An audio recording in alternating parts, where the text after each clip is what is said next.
He's getting the encoder ready. Whoop. Okay, very excited to be coming at everyone live for the first time from our new Crowdsource the Truth 2 channel here on YouTube. There have been some really interesting developments lately. Looks like we've still got 30, well, all right. For some reason, Patreon thinks it's a different time than every other channel. We've got 30 seconds until our Patreon sponsors join us, and I want to thank them very much. It's interesting. There's been a lot of activity over the past few days. There have been some malicious strikes on the Crowdsource the Truth channel. And it seems to me there are people out there in the world who have nothing better to do but try to prevent Crowdsource the Truth from bringing important information. So let's see if Patreon is going to work. It says starting in a moment. I really hope it does. We've got a lot of dedicated patrons on patreon.com who have, yes, it looks like it is working, I hope. It says starting in a moment. What is going on with Crowdcast? Spent a lot of time on the phone with the Crowdcast people, and if it's not working on Patreon, I'm going to abandon Crowdcast. Let me stop talking about this. We've got two very important guests with us tonight. We've got Harmon Wilfred and we've got Carolyn Dare Wilfred. Everybody knows who they are. They are a couple that has had their lives turned upside down by the deep state. And it seems the more we bring their story forward, the more problems everyone is seeing. Bizarre emails to you guys, attacks on the Crowdsource the Truth channel. It's a really strange situation. So I want everyone to know that we are on YouTube. We're back on YouTube. We have a new channel called Crowdsource the Truth 2. And this is the very first broadcast we've done on Crowdsource the Truth 2. If you're not yet subscribed, please consider subscribing. We've had a great day. Oh, there's 6 more subscribers, and we could see that this video is coming in live. YouTube was having some problems earlier today, but they seem to have gotten those all straightened out. And everybody who's been watching the series and following the story of Harmon Wilfred, America's first refugee, knows that Harmon's wife, Carolyn, is the adopted daughter of the Dare Food Company family, the family that owns the Dare food giant there in Canada. And Carolyn, you've been telling us for the past few weeks about your shareholder oppression case that you've been struggling with there. Have there been any developments this week? The oppression case actually has been going on for 4 years, if you can believe that. I had to take it to an appeal court just to get my brothers to listen. Hopefully they are listening. And the appeal court has just said that they will get back to us with a decision as soon as they can, and they haven't gotten back to me yet. So still in waiting mode, still in praying mode, still in waiting mode. And as soon as I know something, it'll be announced on Crowdsource the Truth on Mondays. So I don't have anything for you yet. Believe me, I wish I did. Boy, it's so frustrating, and it's got to be difficult for you guys. Of course, this is money that you're counting on to help with the legal battle. People who haven't seen prior episodes of America's First Refugee may not realize that Harmon is a guy who was working for the CIA as a contractor. And when Harmon learned that he was helping to clear financial instruments that were, well, Harmon, why don't you tell us in your own words, just give a quick recap for people who maybe haven't been with us before. Yeah, having been contracted by the CIA as an asset, which is, generally speaking, you're not an employee. You're being paid on a performance basis. And in this particular instance, I was brought in to help them transact some commercial bank obligations, which we call notes. And this one in particular was these notes were from the Mitsubishi Bank of Japan, which we'll be talking about today a bit. But in doing so, what I found out was that what I was originally told was that these notes were going to be used and the money was going to be used for humanitarian projects in Guatemala and in Central America. That turned out to be, I suppose you could say, a half-truth, maybe even less than a half-truth. Because some of the money definitely was sent to Guatemala, but the majority of it, in fact, my understanding is $10 billion or more, was put into a special account to create a banking source, a covert banking source for the CIA and for the Clintons, at which the Clintons got involved in the whole thing. Not necessarily at the beginning, although it's hard to tell. When you're dealing with the world of the CIA, the things that you're told, you can hardly ever know what the truth is and what the truth isn't. But at least at this point in time, I am now isolated because I blew the whistle on this whole thing to the U.S. Justice Department, to Mr. Michael Horowitz, by the way, which we'll be talking about today. Mr. Horowitz came back and said, look, we don't find there's anything here that has any value to investigate, which was unbelievably wow.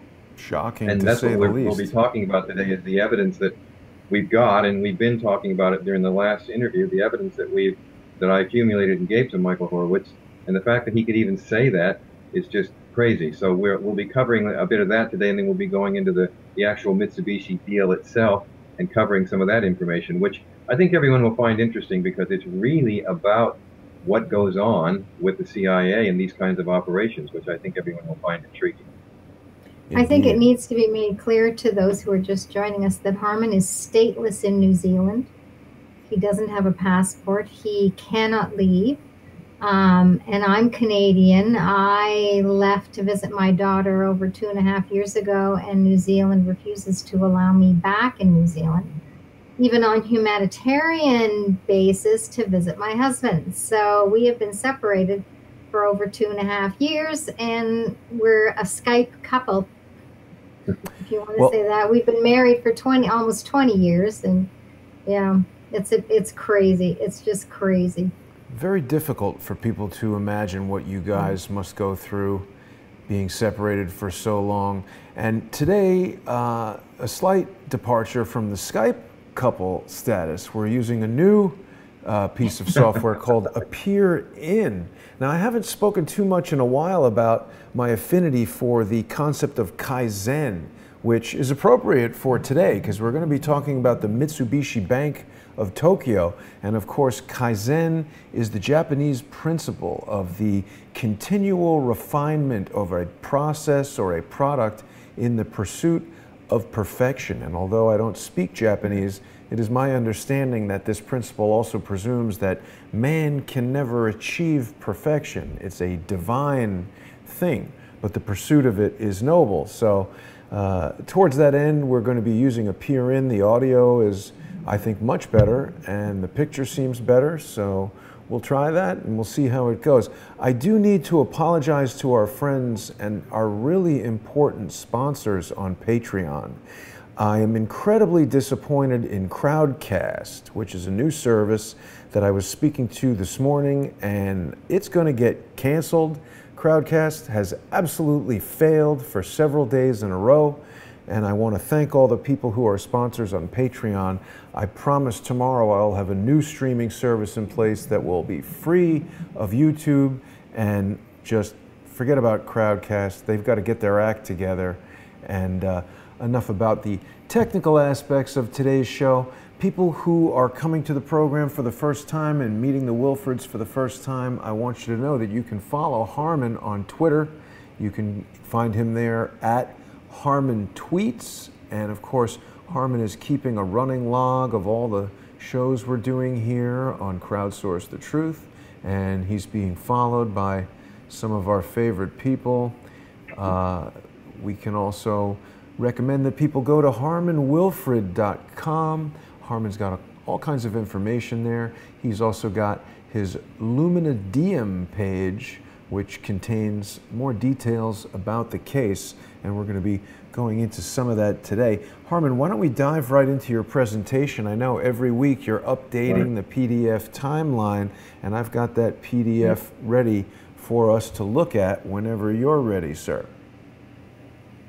Well, in a continuation of last week's interview about Wilfred versus Michael Horowitz, Clinton's fixer, it would appear, and I'll give him the benefit of the doubt for the moment, that 20 years ago, Michael Horowitz was given all of my documented information about what was going on in the CIA when I blew the whistle, and the Clintons' involvement and the creation of this covert fund for the Clintons' CIA sort of cartel, if you want to call it that.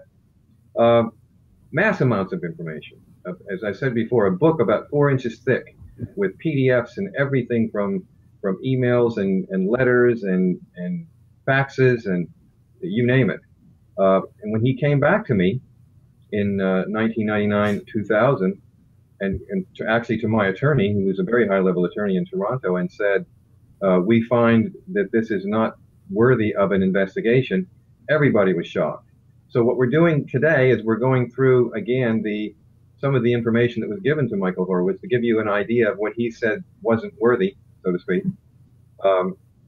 We made it up to page 4 in the outline before, and that's where we are now. And we were at the point where a fellow named Phil Freitag, who was a guy who was involved with my divorce. He was a mediator, helping me mediate a settlement with my then wife, now my ex-wife, who was charged, so they say, with extortion.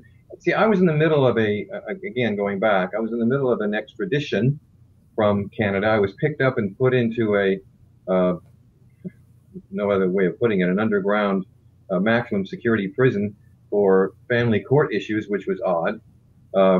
And ultimately, I was brought into an extradition hearing with charges that related to family court. But the judges, on both sides of the border, really couldn't come up with anything that made any sense to extradite me unless they could prove that I had committed extortion. And I think we went through the definition of that before, Jason. Absolutely. But in the end, the only way that the Canadian judge could agree that there was extortion, because here I am in Canada and I've got the kids, because I went down and took the kids from my ex-wife. She was abusing them. I had to do that as a father in order to keep them safe, which is, that's pretty ordinary, or at least pretty essential. And then I filed for divorce. I had a mediator go in. We were talking about custody and property and so on. In fact, we were even doing the 50-50 thing, if that were possible. Next thing I know, I get arrested in Canada by a couple of goons who came to my door with flak jackets and guns and the whole thing, saying that I'm this bad hombre, and they put me in this underground cell, this jail. And they had to prove that I had done something worthy of extradition. So a fellow named John Southers, who was an old enemy of mine out of Colorado, and again, we've covered that in past interviews if you want to go back and review those. Mm-hmm. And that's also, by the way, in this outline. He decided that he was going to band up with the Clintons, making sure that I got extradited back into the U.S., and he was going to take care of the Clintons' problem, so to speak. He was the dirty cop, as I call him. But he couldn't come up, as Carolyn mentioned last round. The first time he tried, and my CIA handler was also watching things at the border and at the Washington level. He tried to get me across just with a simple family court issues, like I didn't show up for an ordered custody hearing. That didn't work. So they came up with the extortion charge, but they had to prove that I was in league with someone, because I was in Canada, she was in the U.S. How could you extort somebody when you're in another country, unless there's someone in league with you? So they named this Phil Freitag fellow, who was actually a past friend of the family, friendly guy. And when it was finally determined that they had to have a conspirator, then during the extradition hearing, the U.S. Justice Department and the prosecution came in all excited in the middle of the hearing and said, we just arrested Phil Freitag for conspiracy to commit extortion. So the judge said, oh, well, if you've arrested the guy and he's actually part of the conspiracy, then I'm going to allow the extradition. So and didn't the extradition. ask for proof either.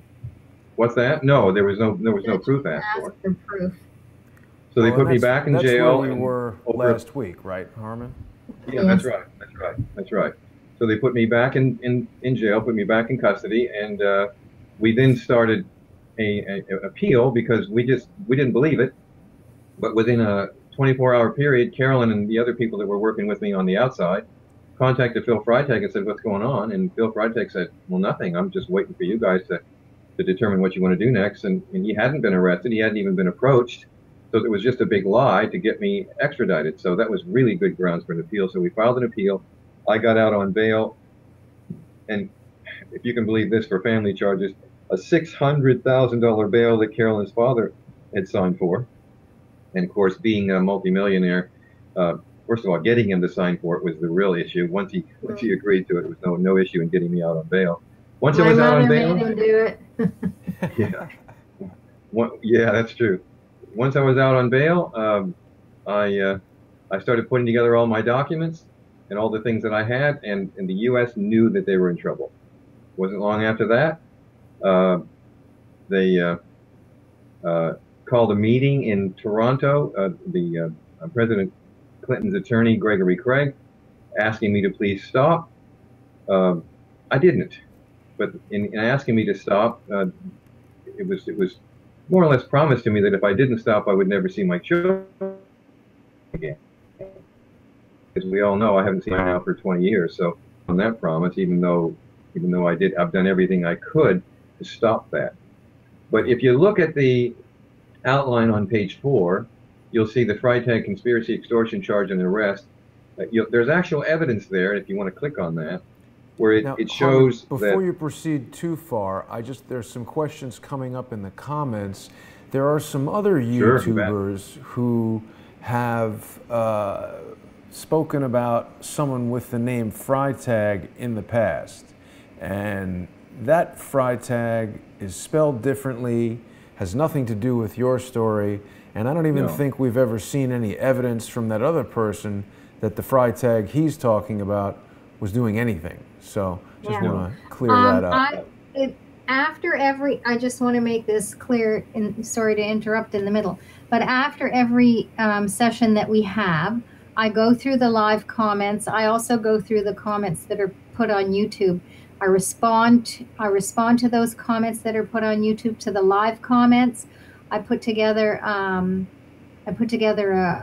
answer to all the questions that I can answer, and I post that on the YouTube video where it says answers to live comments. So those people who have the questions, because that question was asked in the last section, and I answered it and said no, he wasn't really, the Phil Freitag was not related to. Right. No, definitely and not speaking related. Of Phil, by the way, this PDF that you can click on here, this link, shows that yes, about 3 weeks after the court had said in the extradition hearing that Phil had been arrested and he was arrested for a conspiracy to commit extortion, he was arrested about 3 weeks later for exactly that. Of course, they lied to say that he was arrested right then and there in the extortion hearing. Within 30 days, Phil's pretty clever fellow. He also is a paralegal. He got the charges. He challenged the charges, got them dismissed, and a year later, which is one of the documents you see here, labeled June 18th, 1998, he actually got the charges removed from his record, because in Colorado, even though if you've been charged with something and you got it dismissed because you weren't guilty of it, it stays on your record forever unless you ask for it to be removed completely. So that's been completely removed from his record. It was always a lie. They got the extradition on that basis, and it was just wrong. In the end, though, I decided that because my children were still in Colorado and I needed to go and make sure that they were all right, I decided to drop the appeal. And based on a deal that they cut with me, that I could go down there on my own and go before the court and get these darn charges dismissed and work with my ex-wife and my kids. Carolyn and I decided to do that, and we dropped the appeal. And as soon as I dropped the appeal, they reneged on the deal. I got rearrested in Canada. I was taken down to Colorado in belly chains, handcuffs, leg irons. You would have thought I was an axe murderer. They still didn't let me go before the court to do anything for my kids. They held me down there for a period of time. Carolyn came down and bailed me out, and they bailed me out for a further court date months later. When I got back to Canada, we then got together with our attorneys. We hired an attorney in Colorado. We decided we would give it another try. So this time I actually did go down on my own recognizance.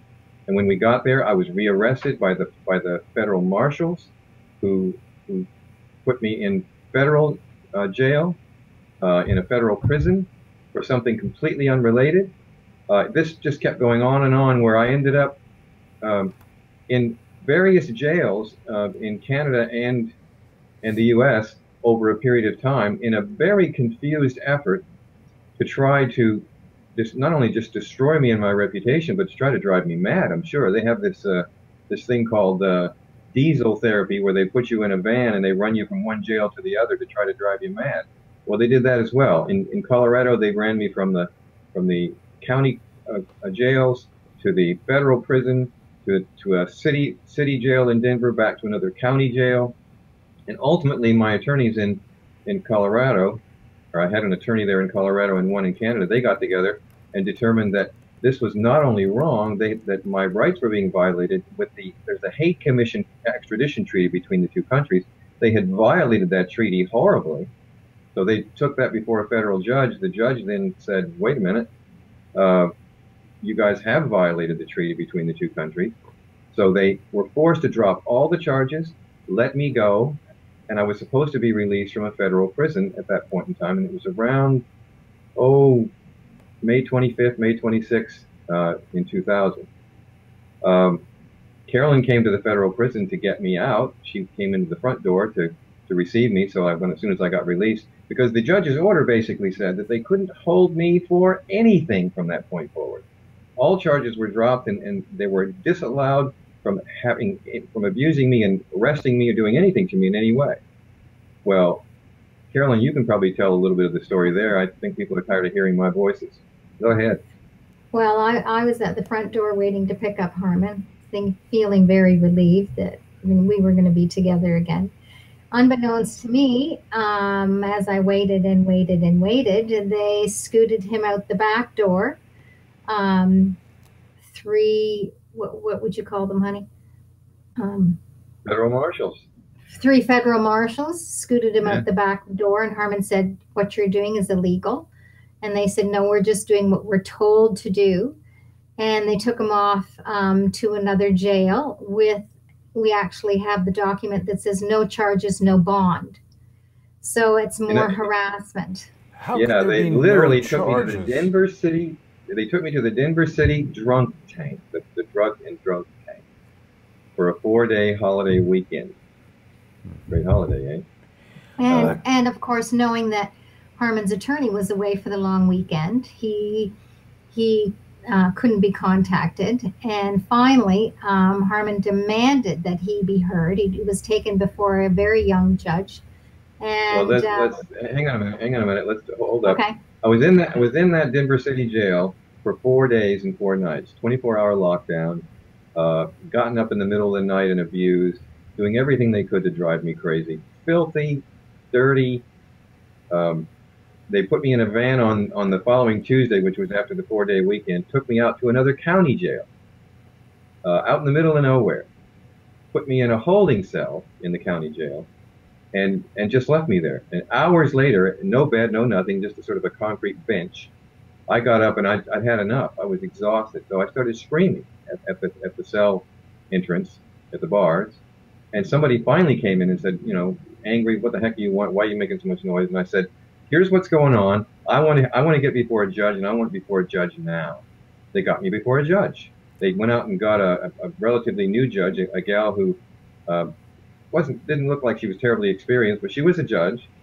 And then they called in the district attorneys, who put this little plot together, and we all ended up in the court together. Here I sit in a federal prison uniform with belly chains, handcuffs, leg irons, and so on. and my opponents were on the other side, and I just said, Your Honor, and of course the judge said, Where's your attorney, Mr. Wilfred? And I said, I don't know. It's just after a holiday weekend. I don't think anybody even knows where I am. And then I explained to her that there was a federal order out there that says that I was not to be detained at all, ever, and these guys were breaking a federal order.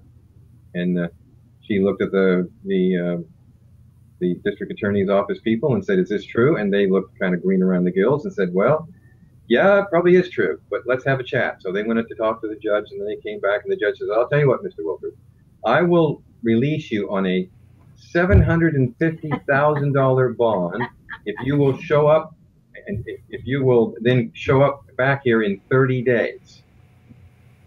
And I remember laughing, saying, Look, you guys have broken me down to my socks. I don't have 10 cents on me, let alone said $750,000. If you charge me anything at all to let me go, then you might as well put me back in the cell and continue with violating the federal order.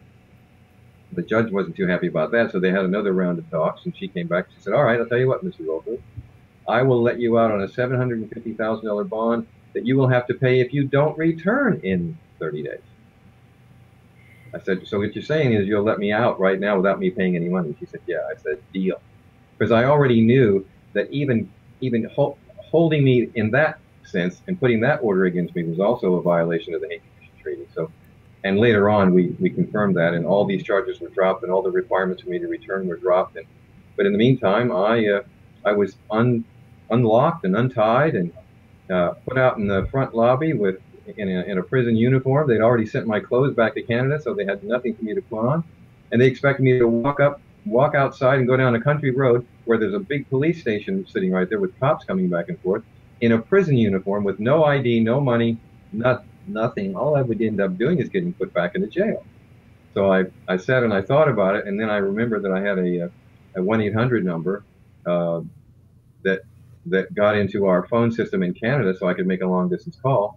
I went to a payphone in the lobby, made that call, contacted the house that I knew where Carolyn was staying about 65 miles south of there in Colorado Springs, and then you can pick up the story there, dear. Yeah.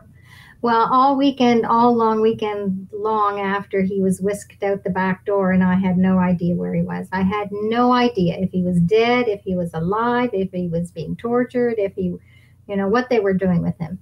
So all weekend long, all I did was pray, pray, pray, pray, pray. I walked and walked and walked the streets. Fortunately, the weather was decent, and I prayed.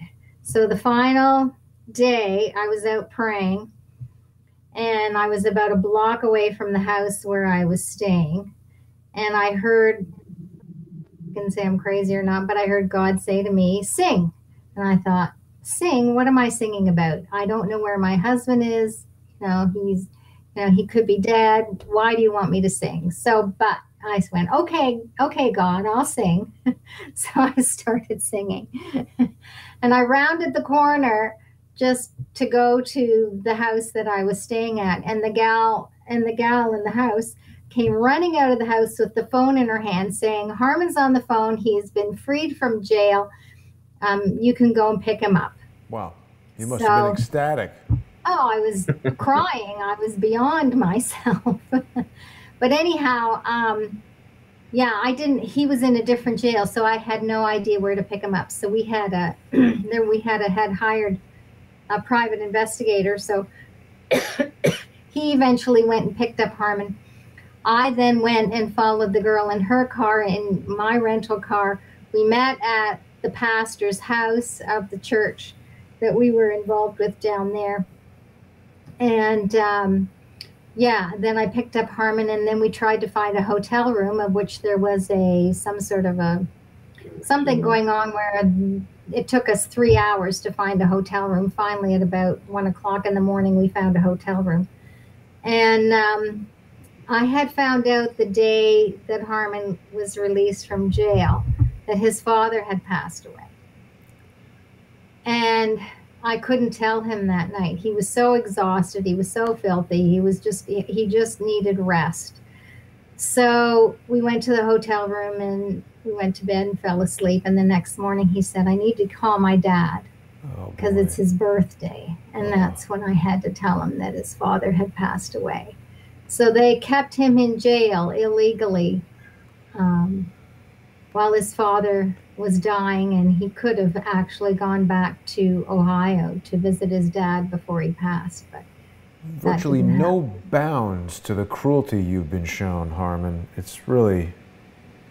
And the interesting thing, Jason, is that I told them, I had a letter from my attorney with me when I went down there, because my attorney had a feeling that they might try to pull something that literally had the order in it about the Hague Commission treaty, and they weren't allowed to touch me for anything other than the original charges, which I was down there to get dismissed. And even though they knew that, and when they took me to the federal prison to put me in, I already knew that my father wasn't well, and I've been told that he was fading. I said to these guys, "You're not allowed to do this. There's a federal order right now. You can't do this to me. I've got to get home. Please, at least have a heart. I've got to go see my father because he's dying." They don't care. They didn't care at all. Bearing in mind, you've not been charged with anything at this point. They just stuck you in jail. And this is the United States, right? Yes. And They when they just put me in these jails, and Carolyn said it earlier, on part of my evidence is, now keep in mind, I'm going to go back for a second. Because Michael Horowitz, I'm telling you this, and at some point in time, I pray that you watch this. These people were arresting me and doing things to me, and I've even got the documentation on it. No charges, no bail. Federal hold. For what? It's and then Michael stunning. Horowitz says, "Sorry, there's nothing here worth investigating." It really is stunning. I mean, we all know we're supposed to be considered innocent until proven guilty, and certainly not incarcerated before even charged. I mean, this is a violation of your civil rights, and we've been through it obviously many times. The UN civil rights case that you have, and it's a stunning story. Let's turn now. Yes. Jason, $400,000 and 13 attorneys later, and Harmon never made it into a courtroom in the United States to help his children, to prove that he was innocent. They refused to let him into a courtroom. It's so don't far. tell me that money. Don't tell me that. Don't tell me that money buys your freedom, because it didn't. It didn't. And finally, my father said, because I owed him that money, which I had to pay back, and I did that when I got part of my inheritance. But my father finally said, which was a good thing. He was a smart man. He said, "No more money. I'm not putting any more money. The United States isn't going to be fair. You know, basically you're screwed." So that's one of the reasons, one of the many reasons why we had to leave Canada. Wow. And more or less, Carolyn's father said, "You go back down there again, it's not my problem." That's right. I wanted to go back again. I mean, I wanted to go, these are my children.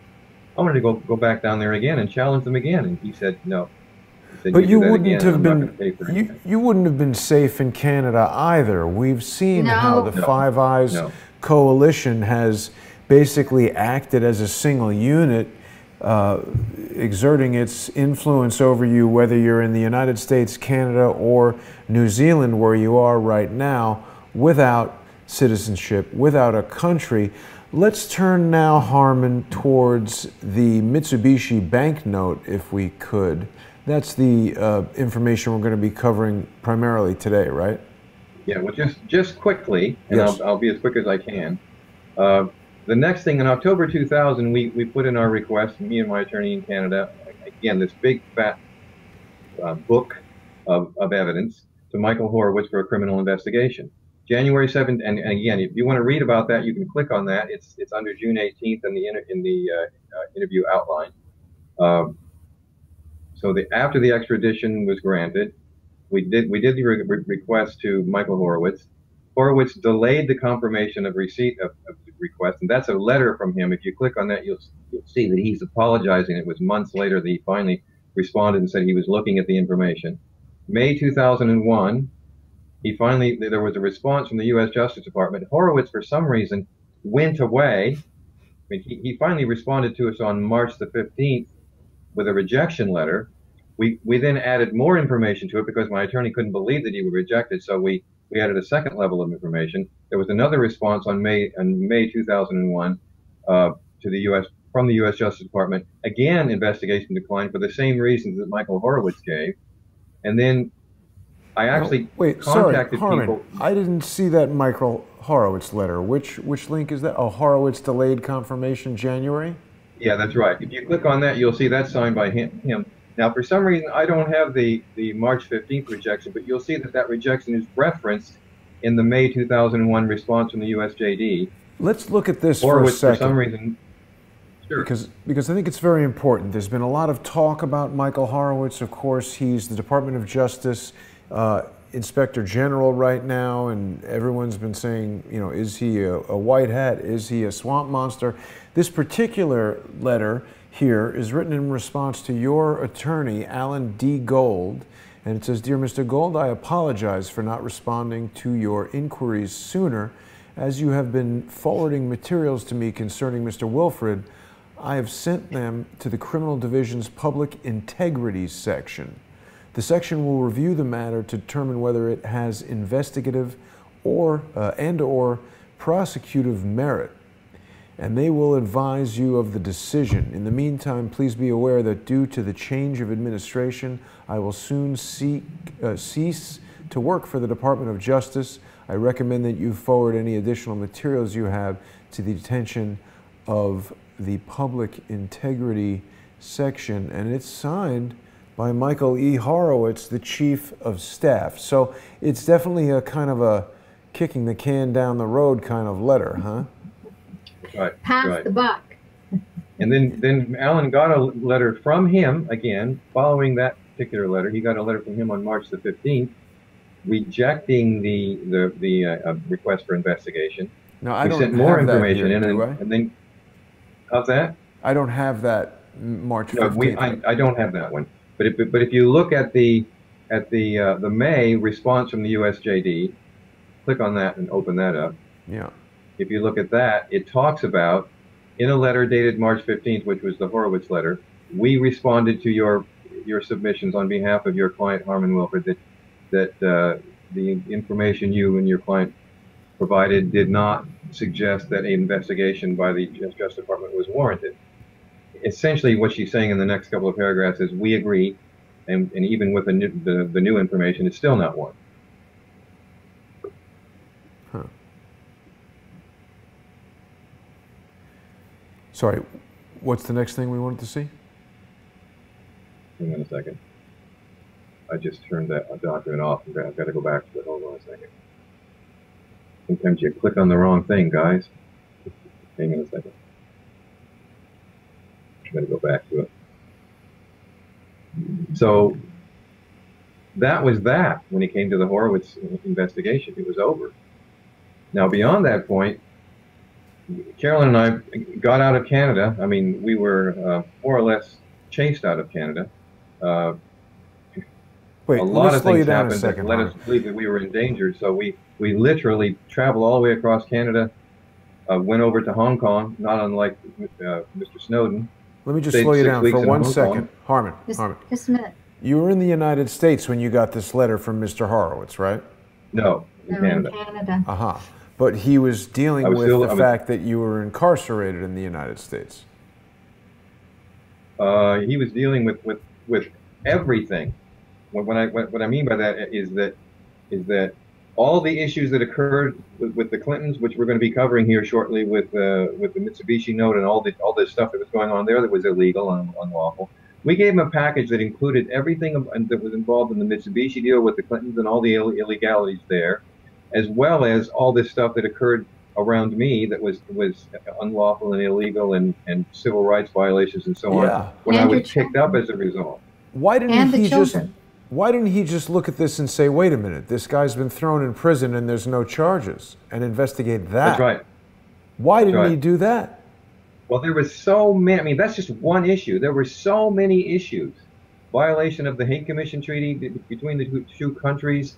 Yeah, there were so many issues between my personal issues of the way that I was mistreated and the fact that there was a lot of illegalities going on with the Mitsubishi deal. I mean, huge amounts of illegalities there. I put all of that together in one big package, sent it to them, and they had the gall to come back to me and say, sorry, but there's no investigation warranted. Imagine that. And That's that crazy. includes the abuse of the children as well. That's right. That's right. I mean, destroyed me, destroyed my family. Uh, the abuse was off the charts, and they're telling me no investigation warranted. And that's when Alan Gold, who was one of the better attorneys in Toronto and in Canada at the time, just couldn't believe it. He said, "I'm sorry, there's nothing I can do. This is the decision of the U.S. Justice Department, but I just, you know, can't believe it." That's one of the most shocking situations anyone could imagine, that you would just be thrown in prison with no charges and told, sorry, nothing to do. And frankly, taking my children from me, putting them back into child abuse, because at the time, my wife, now my ex-wife, was abusing the children. We have affidavits around that, even from social services, that she was a recorded child abuser, but we couldn't even get anybody to respond on that. Once the U.S. wants something, and once the Clintons had control of it, and believe me, that was when Bill Clinton was president, they can get away with anything they want. And frankly, he proved that. He got away with everything during his presidency, everything.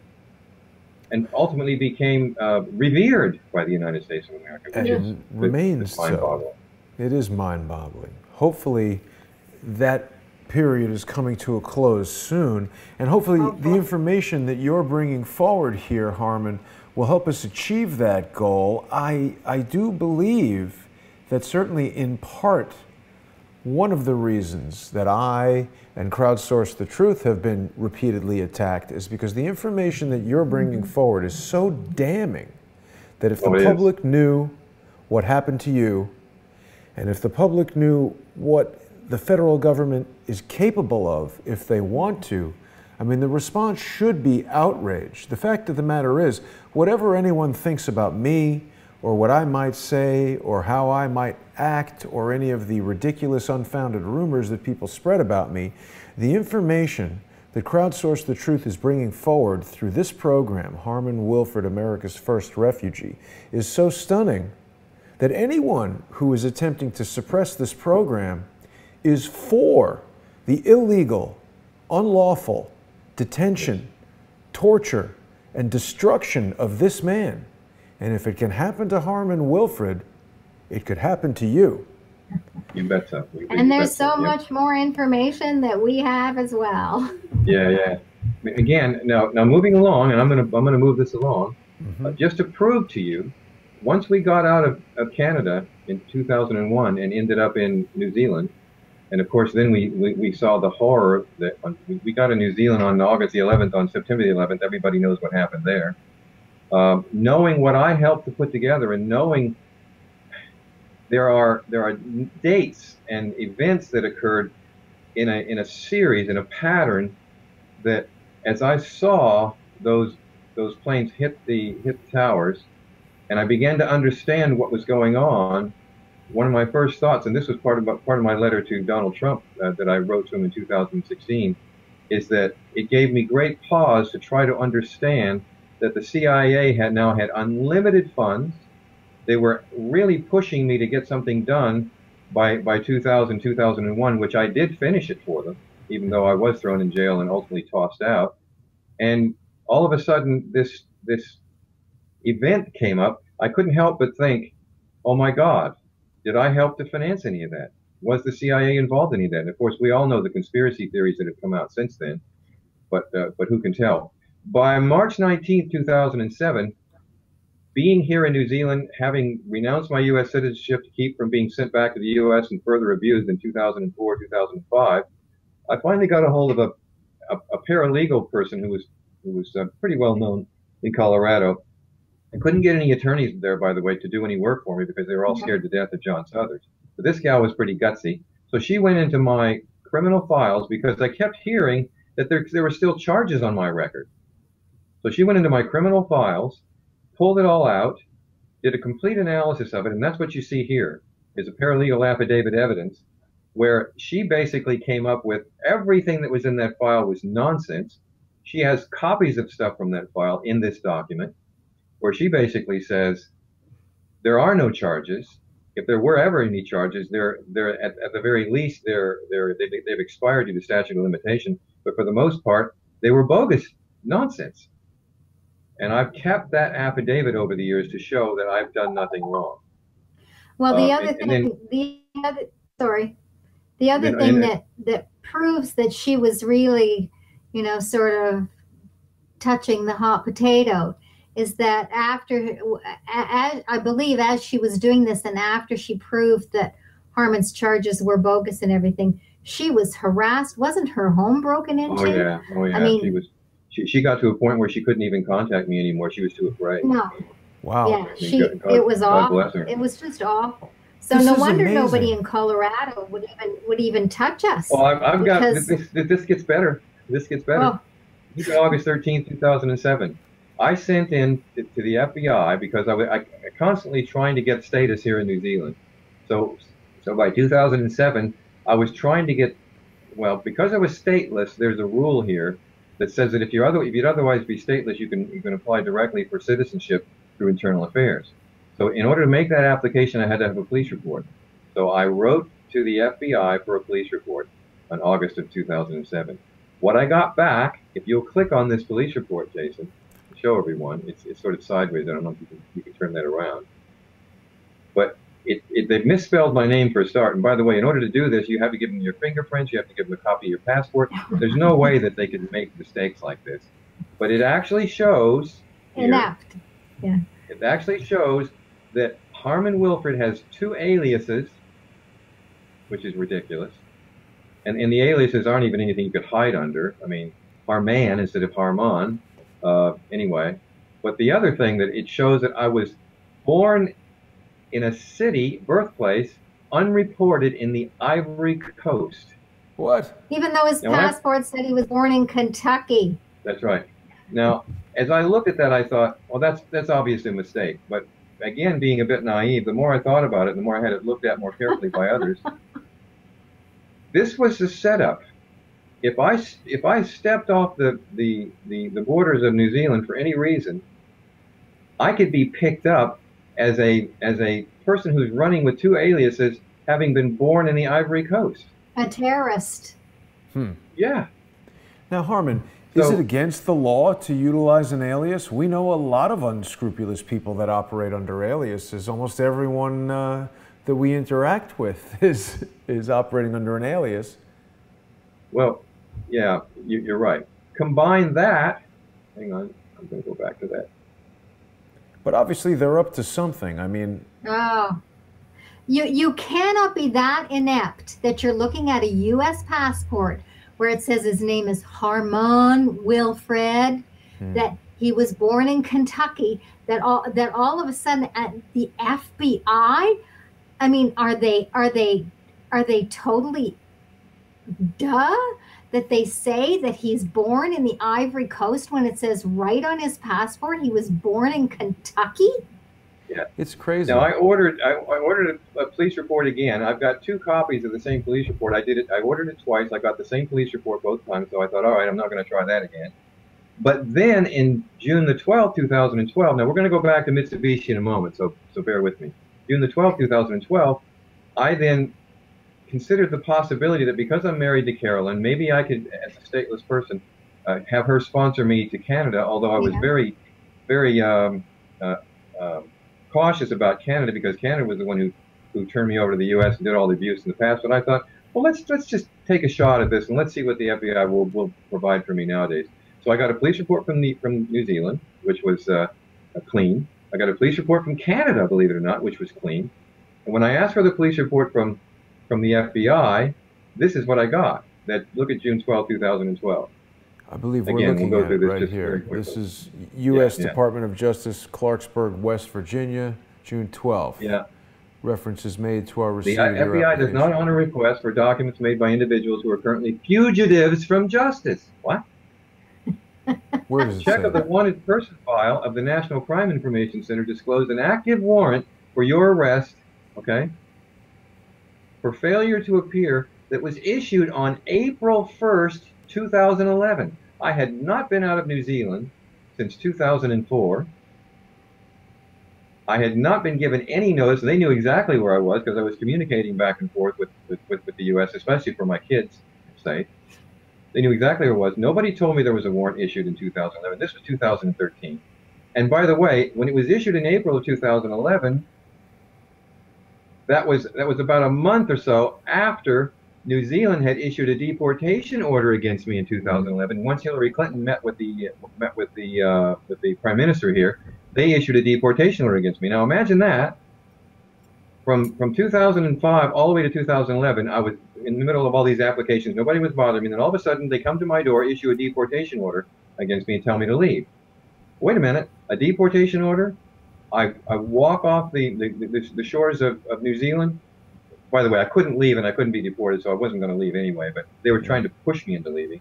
Right into another warrant that was issued out of Colorado at the same time. That you didn't know about, and all of this happened after the PM met with Hillary Clinton. Right. Yeah. Now they what they did, what we could figure out is they refreshed the old warrants from years before, from 1998. Somehow or other, they must have refreshed it because that was the only thing I ever had for failure to appear. But my question was failure to appear where, for what? For a family court appearance.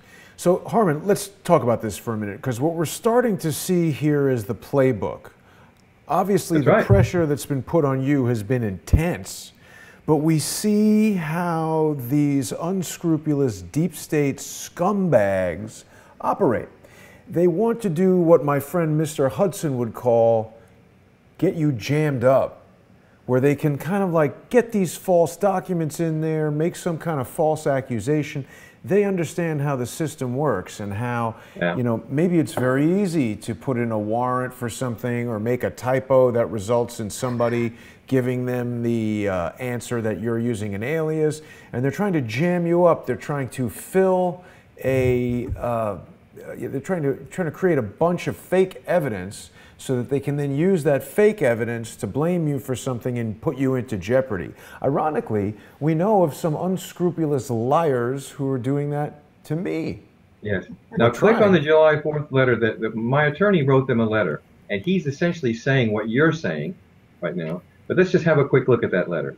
Right. This is from Brian Palliser, an attorney here he, by the way, he's a U.S. citizen who's living here in New Zealand, who is representing me. He wrote back and he said, I'll just go down the letter a little ways. The writer has a long relationship with the USA, blah, blah, blah. The letter from your office simply reinforces the writer's concern insofar as Mr. Wilfred's concerned.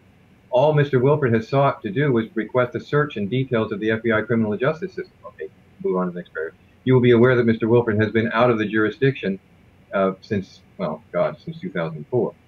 11 years. It is beyond our comprehension, listen to this, beyond our comprehension that a warrant could be issued according to your letter so many years after Mr. Wilfred had left the jurisdiction and when this fact was well known to all officials in the sheriff's office and to your department. Something is not right.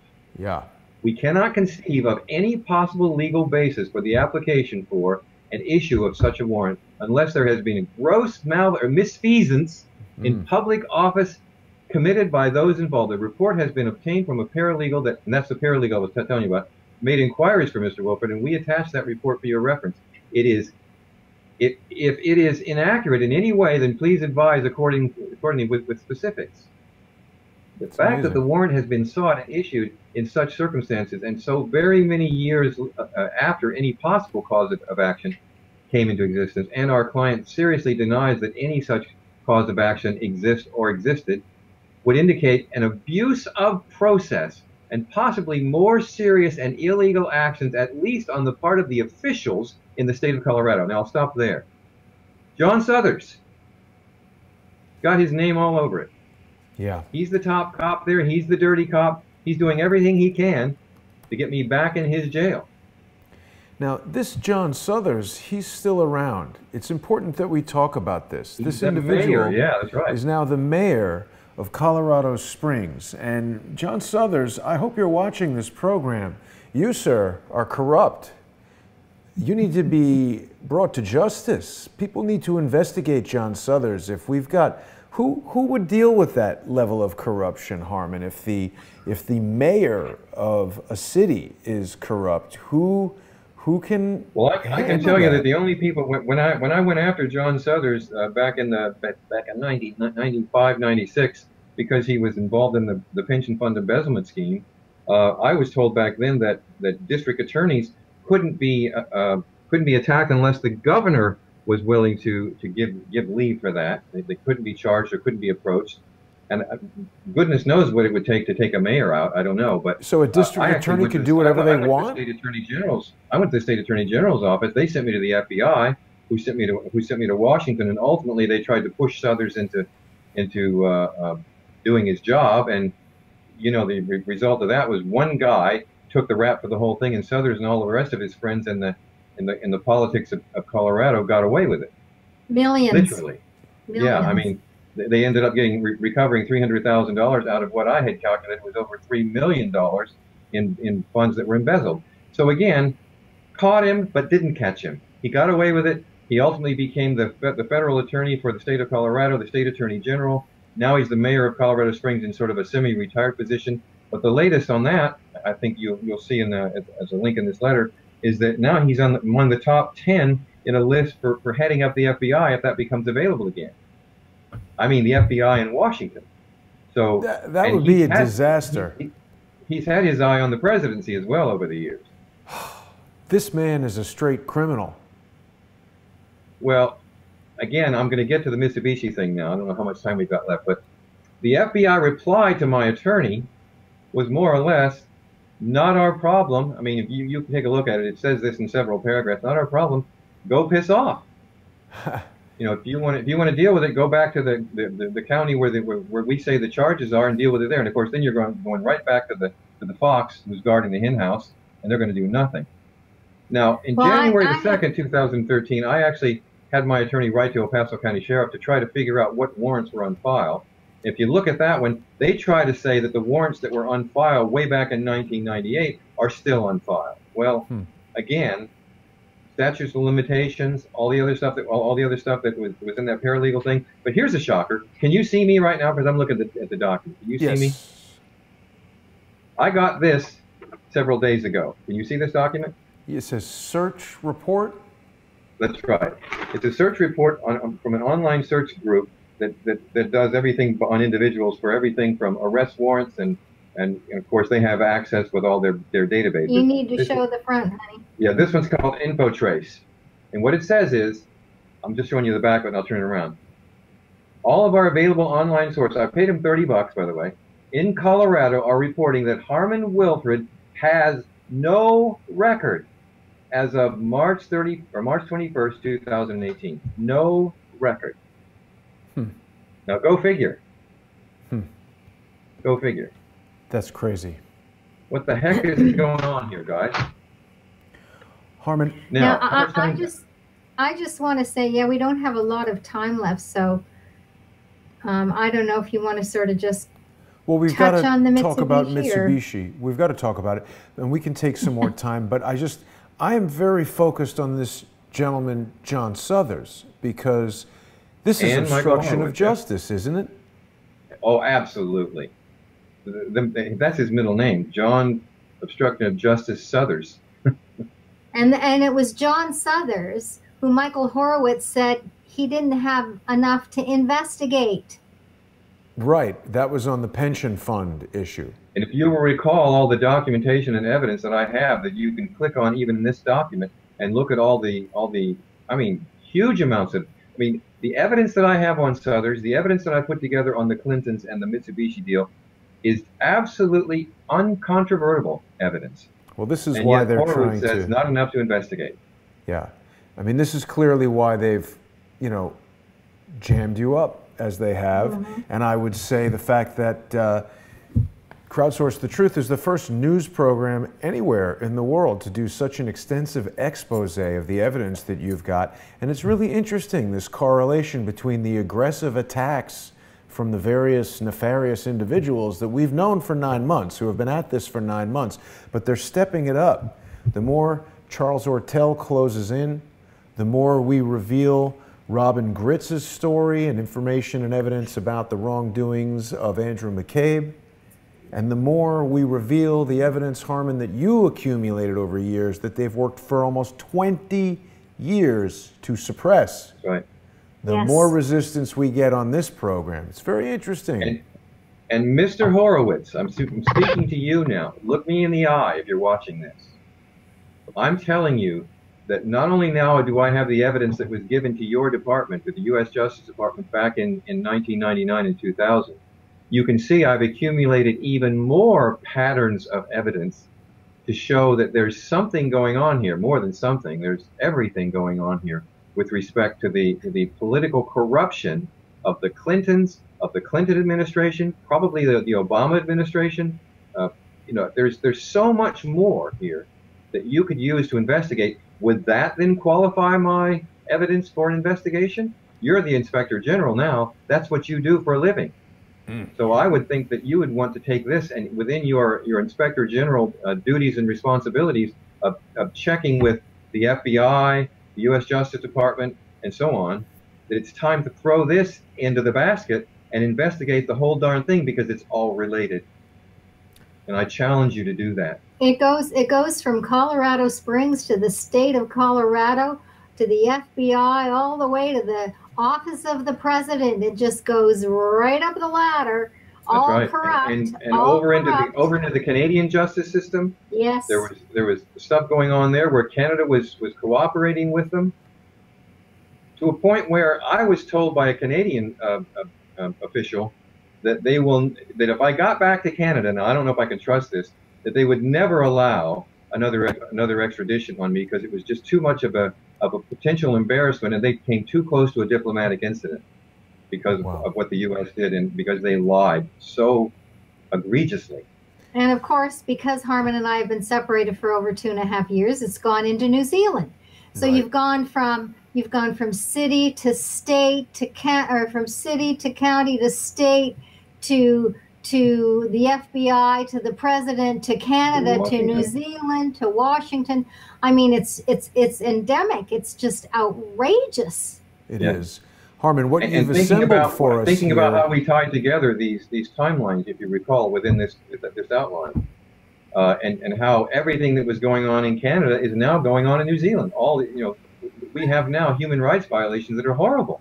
Oh, by the way, one little bit of good news: the ombudsman here has finally agreed with me several days ago. That got a letter that the New Zealand immigration has yet to respond to my attorney's notice letter outlining those 12 violations of my human rights at the treaty level at the UN. They've not responded. So now the ombudsman has given them till the 20th of April to respond to that notice letter. We will see how they respond because they cannot say they're not violating my rights. Right. Harmon, what you've put together here, it's essentially a roadmap of the swamp. It is. And this is what they are fearful of, that if 57,000 people could hear this and share this, and particularly when they see the subscriber base of Crowdsource the Truth go from 53,000 to 57,000 in a matter of days, because they realize that this information is catching fire. That's what we see happening here. This is a suppression of your story. This is a suppression of this channel. Your rights have been trampled for 20 years. Everyone needs to be outraged. I've lost my children. By this I've story. lost my wife. Yeah, you're right. People should tweet this at President Trump. People should tweet this at John Suthers. John Suthers, how do you sleep at night? You evil man. No conscience, no conscience. And Gregory Craig? Gregory Craig. By all means. These are Craig is in this conspirators even in the deeper than destruction that. of I a mean, I man's life. talked to you a little bit, Jason, about some of the things that we'll be talking about in the future. Some of the incredible stuff that was going on during the Mitsubishi deal. The Mitsubishi and Craig deal, was yes. stuck his nose right in the middle of that as well. Let's get to the Mitsubishi facts, Harmon, because that's what we want to talk about. We've got Mitsubishi Zero airplanes in the graphic for today, so we definitely want to make sure we cover that. And this is really what it all comes down to. These financial instruments that you were overseeing, this is what they don't want you talking about. And why is that? Well, covert, I suppose, is the word that comes to mind. They do not want, they meaning, and we always want to know who they is, they meaning the Clintons, they meaning the deep state, The shadow government, the the shadow CIA. government. Yeah, that's right. The CIA for sure. And as far as I can tell, the CIA pretty much oversees this stuff. They're at least the enforcement arm, if not the governing arm themselves, along with the Clintons. I mean, these bank instruments that were brought to me originally, and I was told that they were going to be used for humanitarian purposes, were released in the late 60s. They came, my understanding, and by the way, there are affidavits, you're about to see some affidavits in here from some of the guys that were on my team. They're not openly admitting, by the way, that they are CIA agents, because they can't. That's against their own rules. In some cases, this is not their real name, and I understood when I started working with these guys that they may be working under other names. By the way, speaking of aliases. Right. But this particular guy, when this note was revealed to the Securities and Exchange Commission, he had to respond to a suit that was filed by the Securities and Exchange Commission to try to say that this stuff was fraudulent. And when he responded with a letter and an affidavit that really covered a lot of the information that I've shared here, that really gives you an idea of what goes on the inside of these things. But let me do this. I'm gonna, if you're looking at Section 7, have you clicked on that link and gone to Section 7 of my website? Mitsubishi Bank of Tokyo. That's right. And Harmon, before we start, I just want people to know that when they come to harmonwilfred.com, you've got this really detailed index with all the different sections here that people can examine this material for themselves. And you've done an incredible job of putting this website together. It's just so filled with information. It's amazing. It saved our lives. Yeah, I believe that when I put this website up and I took out all my documents and I had them all PDF scanned and put them on this site back in 2004, 2005, that's what kept me alive, quite frankly. And as I said, when Hillary Clinton announced her run for the presidency, Harmon's website was hacked 3 times and we almost lost everything. But yeah, it's now very, very safe. The website is very safe. Right. Yes. See, that's interesting because we've been seeing a lot of action from hackers.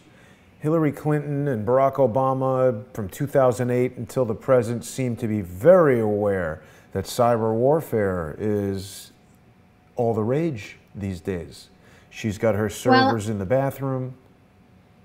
Yeah, also Harmon's evidence is very safe in various places. So that's right, and even on portable drives, portable hard drives. So. Right. So I'm good there. I'm still here. That's good news. I'm not going to brag about that. One knows that pride comes before a fall. I don't want to be prideful about any of this stuff. I will say this much. Let's talk about the Mitsubishi Bank of Japan for a moment. Back then it was called the Mitsubishi Bank Limited. That was the name on the actual,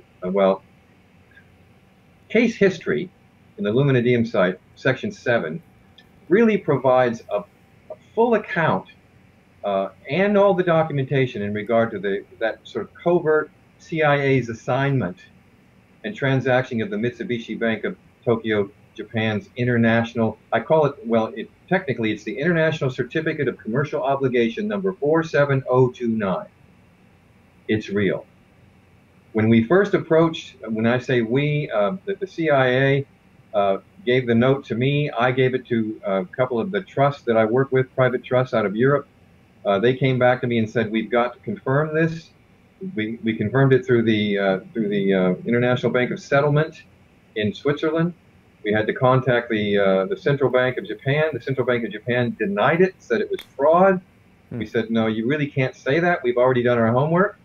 It's already been confirmed by the International Bank of Settlement. Oh, well, oh, crap, okay.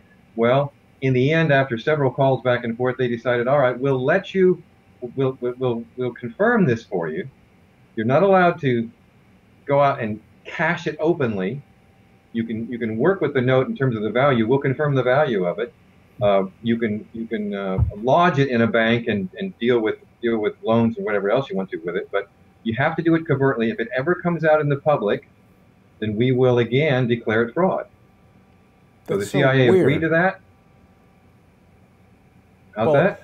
I mean, I can certainly understand the CIA agreeing to do covert stuff. We know they've done that all the time. Iran Contra, you know, Fast and Furious, all this stuff they do covert. For a bank to be doing covert stuff, I mean, the bank, where does the bank end and the CIA begin, is the question.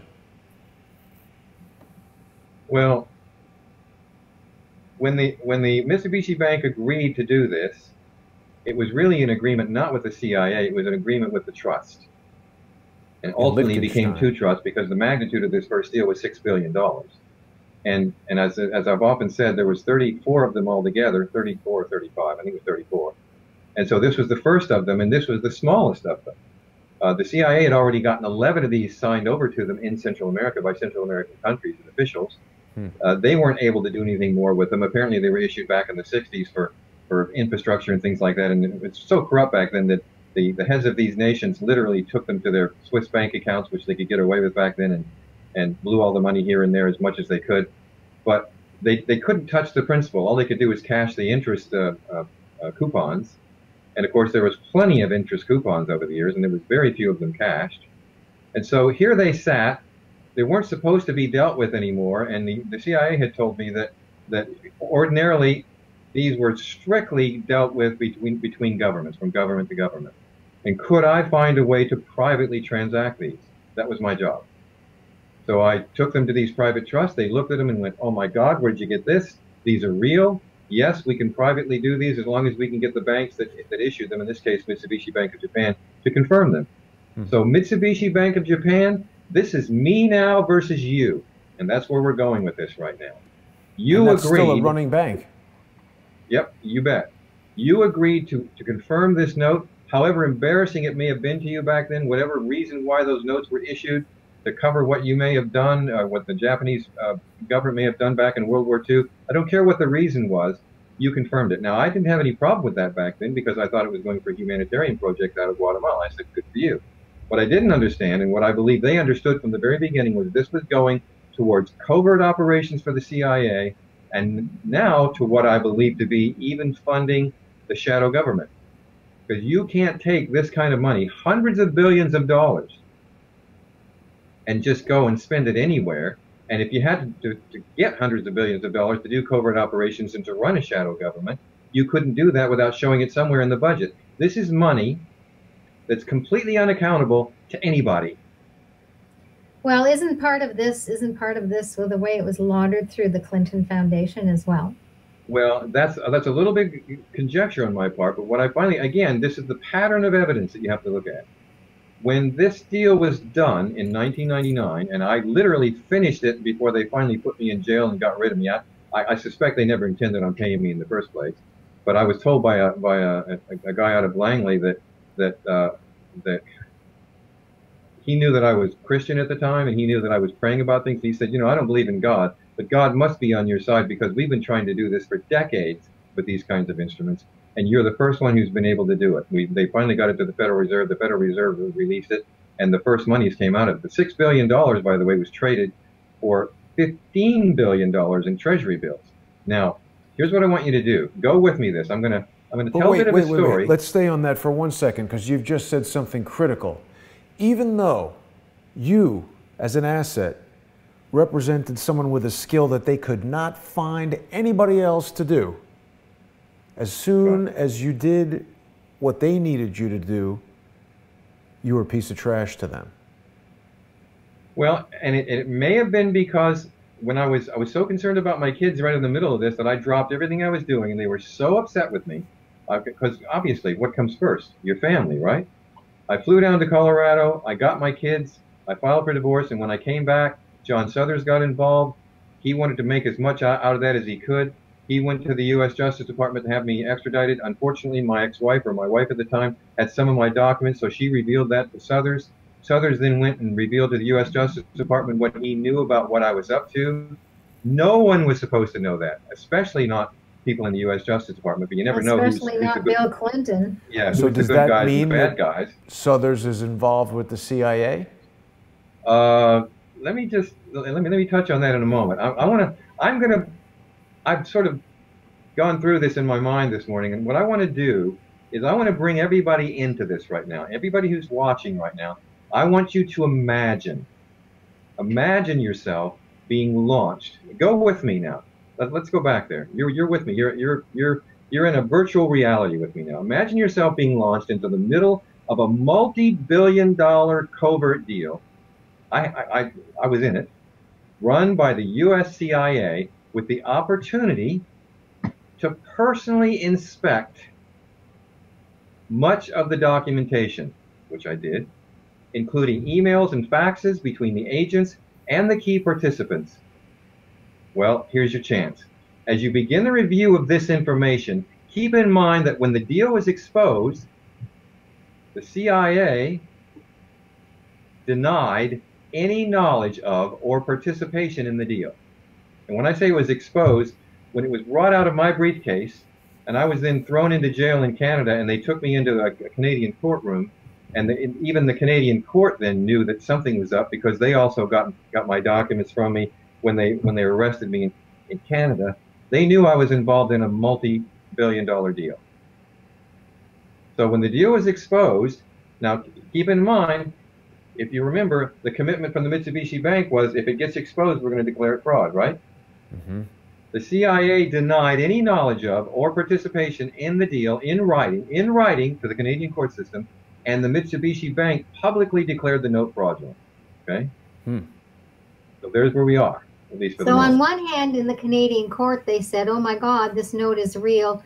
You know, you must have a ton of money, so we're putting $600,000 bail on you. And then on the other hand, they're going, oh, well, no, it's fraud, so you must be a criminal. That's right. And by the way, at one point in the hearings in the Canadian court, when we were having hearings about whether or not they were going to extradite me, the guys that came up from the U.S. prosecutor, as well as the Canadian prosecutors, they put their people on it, and they actually went to Florida to the head of one of the trusts, did some of their own investigating. They went back into the courtroom, and they actually said, and I quote, "It is real." Regardless of what's being said right now, there's confusion going on. Everything that we've got says that what this guy is involved in is real, which is why the judge said, well, if it even could be real, I'm gonna ask for $600,000 bail just to let you out of jail. Well, but it's not even your money. It's money that you're working with. Oh, no. I didn't have, I mean, I was at that point in time, all of my accounts had been frozen. I had nothing. Wow. When the U.S. Securities and Exchange Commission sued the principals of the deal, because the principals of the deal also were named in the documents I had, to stop them from continuing to work with what was now declared a fraudulent note. Okay, they severely, now I'm going to tongue-in-cheek, severely punished the key players as wealthy heads of the international trust. And by the way, keep in mind, like Sergio Emmanuel Arceniegas, aka Samuel Emmanuel Abijah Chiano. Now, that may not sound like a Rothschild name to you, but he was directly inside the Rothschild family. Wow. He was one of the trusts that was involved. And obviously it sounds like a Jewish name. And Bay State Trust, Marilyn Perry, who was the trustee of that trust out of Liechtenstein, with a painful slap on the hand, as long as they handed over the note. Now, what I'm going to say is, imagine that. All they had to do was hand over the note, and they got a slap on the hand. So what? But this is a bearer bond, right? So handing over the note is giving them $6 billion. That's right. That's right. Well, let me keep going. Sergio Emmanuel Arceniegas, as a principal of a mega-billion-dollar European trust, was fined. Imagine, this guy's a mega-billion, and he's just been caught with a fraudulent $6 billion transaction. Right. He gets fined $75,000 for participating in this multi-billion-dollar scam. Imagine that. It's crazy. Compared to Harmon's $600,000 bail, he gets fined $75,000. So he walks, okay? That's called family influence. In the end, after much investigation, the SEC officially reported that the note was lost. What? Imagine that. Now go How with do me, you lose a because $6 billion bearer bond? Yeah, the note was lost. And it all in your this was front reported pocket. to me. All this was reported to my attorney. Okay. How is it Okay. lost? What actually happened to it? They didn't say. Let me carry on. The CIA agents in the deal reported to me, keeping in mind that I'm still connected to these guys, that the note was not lost, but covertly converted to $15 billion in U.S. Treasury bills to complete the deal. $5 billion was supposed to be paid to Guatemala over a period of 5 years, and the balance was completely unaccounted for. Okay, so then you've got $10 billion that's sitting there. Okay, now this fact, it is a fact, is documented in the evidence within my website, in affidavits and documents that make it very clear that this is what happened. Okay. Mm-hmm. Now the question comes to mind: could the CIA be lying? No. They're nice It would guys. seem Harmon. possible. It would seem possible that if their primary stock in trade, and I've said this over the years, is indeed their inherent right to lie, well, the CIA are often quoted as having to lie as a necessary evil in the interest of national security, right? So could they be lying? Well, it's also important to point out that the so-called SEC, the Securities and Exchange Commission, declared the fraudulent Mitsubishi note was fully authenticated. When I say it was authenticated, the trust that I was involved in, the information that I received by the CIA it was carbon dated by a museum curator. It was authenticated by the Bank of International Settlement in Switzerland and confirmed by the Central Bank of Japan and the U.S. Federal Reserve. So now think about this. We've got a note that on the one hand, central bank is saying it's fraud, but they've already authenticated it. We've got documented evidence and affidavits saying that it's good, but again, the SEC says it's fraud. Now remember, I think I said this in one of the past interviews. I had a meeting with the SEC. I've had enough of this crap. I got a hold of my attorney, and by the way, I think I told you in the last one that I had 2 meetings. I had one meeting with Gregory Craig, who was the president's attorney, who wanted the meeting with me. He called the meeting because he asked me to stop doing what I was doing because they could tell I knew what I was doing. I had the documents, the information. Once I got out on bail, they were toast, as far as I'm concerned. Yeah. So I had a meeting with him, but then I had a meeting with the SEC. When I called my attorney and I said, I want to meet with the SEC, the Securities and Exchange Commission, he said, are you crazy? So far, they haven't charged you with dealing with a fraudulent instrument, but they seem to have it against you. They're not just going to charge you $75,000 and let you walk. In fact, you don't have it anyway, unless your father-in-law, well, at the time, is willing to give it to you. He said, God knows what they'll do to you. You don't want to meet with them. I said, yes, I do. I've got the documents to show that everything is real. I'm not afraid of these guys. Get them. He got 2 of the top people, and by the way, this is on my website. This is recorded there, and we even had the meeting transcribed in my lawyer's office in Toronto. Mm. When the SEC came to that meeting, 2 agents from the SEC, he was right, they came to arrest me. My attorney said, no, I'm not going to allow that here in my office. I want you to hear what Harmon has to say. Wait, just a minute. Who was going to arrest you? They came to arrest you. They came to arrest you involving Colorado. That's right. This was what was funny, was that when they came in, they said, we've been working with John Suthers in Colorado. Yes. And we understand that you have charges against you back there. And so we're assisting him in putting you back in custody and getting you back to Colorado, blah, blah, blah. This is Gregory Craig saying this to you? The guy who threatened you? This is the SEC, the Securities and Exchange Commission. 2 of the agents 2 top agents from the Securities and Exchange Commission. And they have the power to arrest people.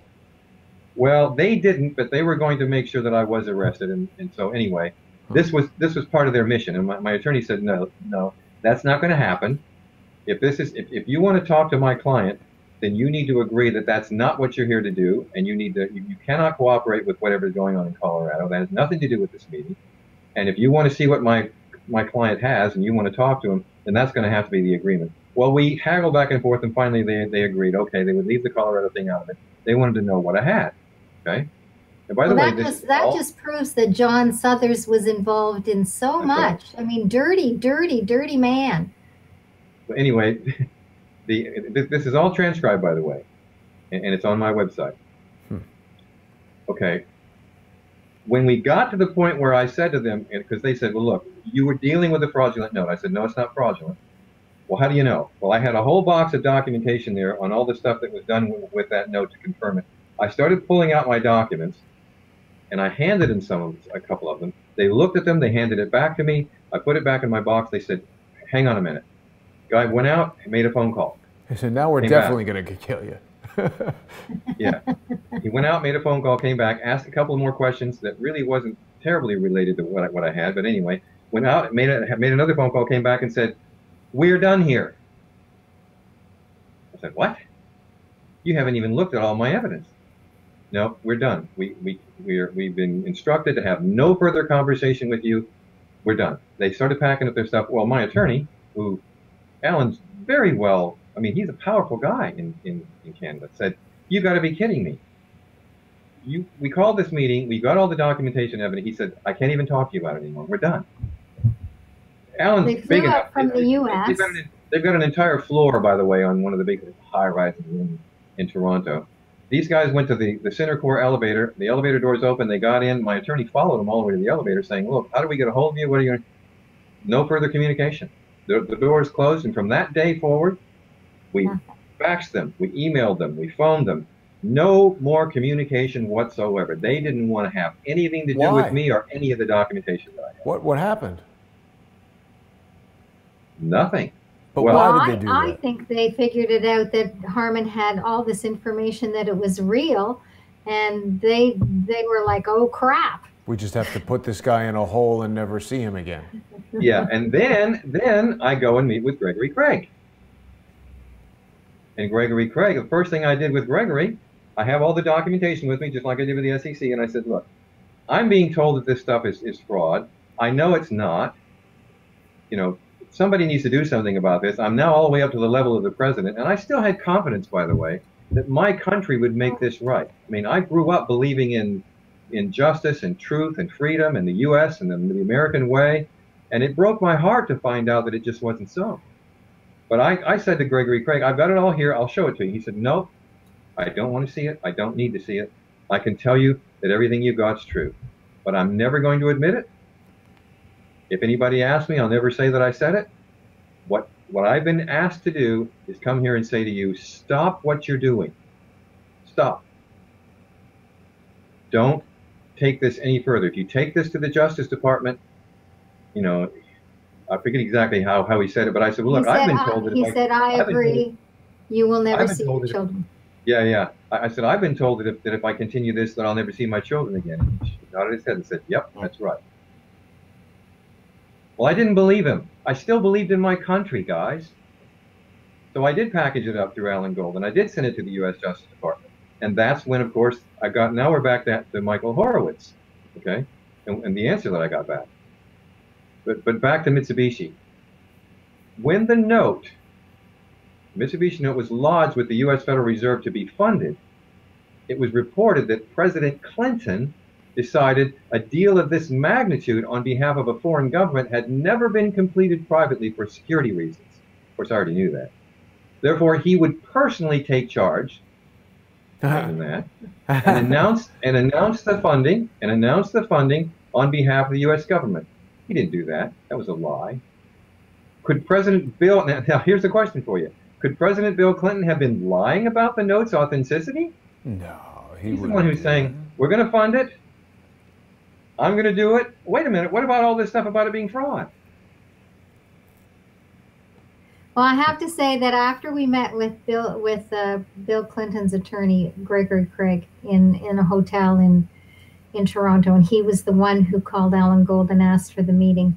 We went back to the hotel room, and Harmon was devastated because Gregory Craig said, of course your government's corrupt. Of course the government's corrupt, but there's nothing you can do about it, Harmon. What do you want me to do? Get them all fired? And Harmon said, yes, I want them all fired. And Harmon went back to the hotel room and sobbed because he could not believe that his country I did. Was the way it was. He just, look what happens. I mean, as a Canadian, I'm sorry, but as a Canadian, we see American flags everywhere. Everyone's going, rah, rah, America, aren't we great? The land of the free, the home of the brave, paved in gold. And all of a sudden, in one, well, not just one, but one major incident with Gregory Craig, of course, it's corrupt. Your children have been taken from you. You will never see your children again. You know, you have to make peace with your government. We tried. That didn't happen. You know, what do you want me to do, Harmon? Get them all fired? Yes. And it was absolutely devastating to Harmon. Yeah. In the end, we had to get out of Canada. We went on to Hong Kong. We didn't know where we were going to go from there, but we decided, by pulling out a Lonely Planet book, we decided at least they spoke English down here, and it was as far away from the U.S. as I could get. So we came to New Zealand. Carolyn got part of her inheritance so we could start a new life. And I really tried to go away. I tried to say, okay, I'll just go away. I'll get on with my life. But wow. New Zealand has joined in on this horror. They wouldn't allow me have any status. And little by little, here we are. Here we are. And what did I do? In 2006 and 2007, I finally decided I wasn't going to get any status here any other way. I filed a request as a refugee, as a political refugee. I put in an application because that's exactly what I am. I looked at the definition, and God, if I didn't fit the definition, I don't know who would. Life being threatened, the whole thing. Well, of course, you're America's first refugee, Harmon, and this is a shocking story. People right now in the YouTube comments for the Crowdsource the Truth 2 channel are saying that your story is even more significant than Julian Assange. You're revealing the financial underpinnings of the deep state and the aggressive nature in which they will pursue you if you threaten to expose. And of course, people who are watching Crowdsource the Truth and following what's happening since you and Carolyn started speaking with us recognize that a similar, obviously much less aggressive, but a similar type of suppression is going on. They don't want this story coming out. They don't want this story being on the internet in videos that thousands and hundreds of thousands of people can access. We need people to share these videos, to tweet them. We've seen attacks going on in the videos in the form of thousands of thumbs down. How is that happening?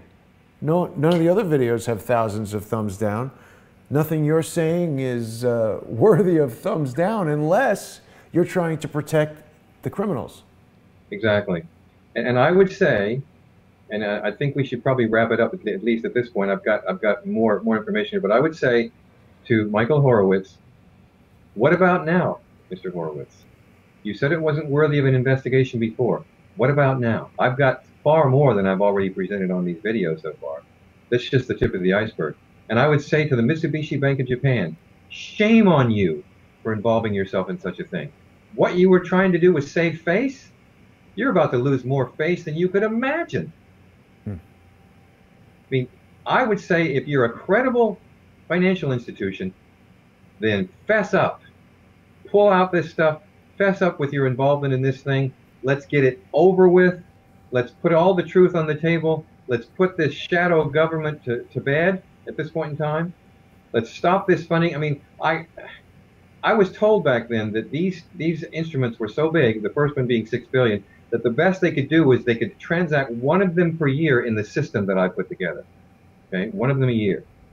Well, if they could do one a year, it's been 20 years, that would have been 20 of them. They only had 14 of them signed over at the time. There was a total of 34. Whether they got more or not, I don't know.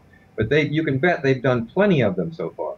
Stop this, Mitsubishi Bank of Japan. Stop the funding. Harry Carey knives heating up somewhere in Tokyo. Cut off this funding to the shadow government. Cut off this funding to the CIA and the Clintons. Stop this. Make them answer for what they've done. Make them accountable for what they've done. That's what I would say. And Mr. Horowitz, help us. Show that you're the guy that some people believe, that they want to believe that you are. Let's expose this thing and get them all fired, literally. If you got a white hat, Mr. Horowitz, you better prove it. Time to put it on.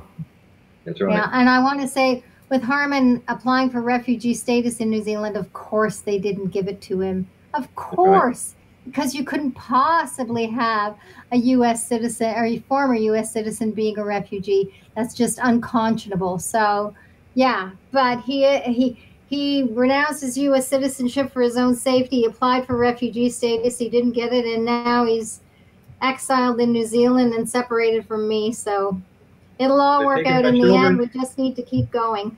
We will win this. If we can get enough people behind us, the truth will prevail. We will win this. As we pick this up in the next interview, I'll pick it up right where I left it off, and Carolyn just brought it up. I want to tell you about my refugee application, my political refugee application. It will blow your mind. The people that interviewed me, the research that they did to confirm that everything that I said was true independently, and yet a judge here in New Zealand came right out and said, I will not be the first judge in the world to declare a U.S. refugee. Wow. So here I sit. Stunning testimony. Without my wife, Harmon. without my children, isolated, and 2 years and 7 months later, we're still waiting for someone to stand up for what's right and tell the truth. And we thank God for you, Jason. Yeah, thank God for you. Thank And you I really both. believe that much of this that's happening to you right now that has intensified probably has to do with me, so I apologize for that. Don't apologize, Harmon. This is what I'm here to do. We're not going to allow the world to be run by criminals. And if they need to do whatever it is that they feel they need to do, people will know. And maybe I can't stop it, and maybe you can't stop it, but there were 57,000 people watching this channel last week, and somebody tried to stop that. Well, God is bigger than all of them, and God can stop it. So I'm depending on God. Right. Well, and God uses people. I mean, let's face it. God's hands and arms and legs and words and everything are through us. So. Well, you know, many people have been telling me, and perhaps I didn't fully appreciate this, but many people are telling me that this is a spiritual war. Absolutely. And we'll talk about that a little bit in the next one as well. Not the airy-fairy stuff. We're talking about real stuff. You bet. Because our journey that we've had for the past 20 years has been filled with spiritual stuff, good and bad. We're certainly hearing about evil from Harmon and Carolyn Wilfred. Harmon is America's first refugee, and we'll be back at 7 p.m. next week. They could burn YouTube to the ground, and this story will still come out. Thanks, everybody, for watching. I'll see you tomorrow.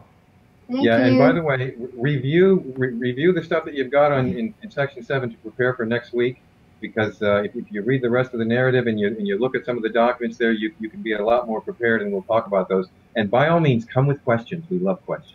And by the end of the week, I'll have all the comments answered and the live comments answered as well, and posted on the video. Good night, everyone. Thanks very much. Good night.